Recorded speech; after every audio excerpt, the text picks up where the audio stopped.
Yo, what's up guys? Another day, another rise. So, nandito na naman tayo ngayon sa location natin kung saan natin ipapahanap yung ating rice. Ito yung ating rice.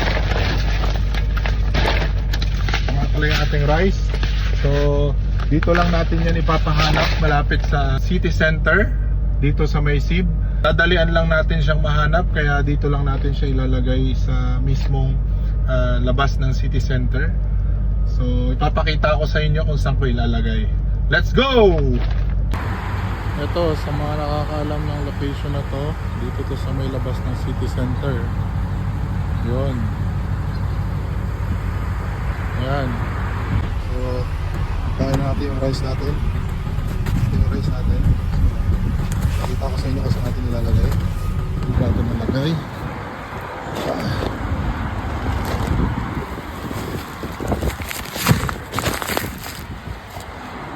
Ayun.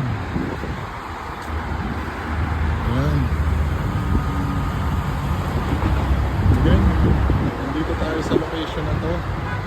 So kung alam nyo to, puntahin nyo na. Ayan. Napakita ko sa inyo. Ayan. Nandito lang yun.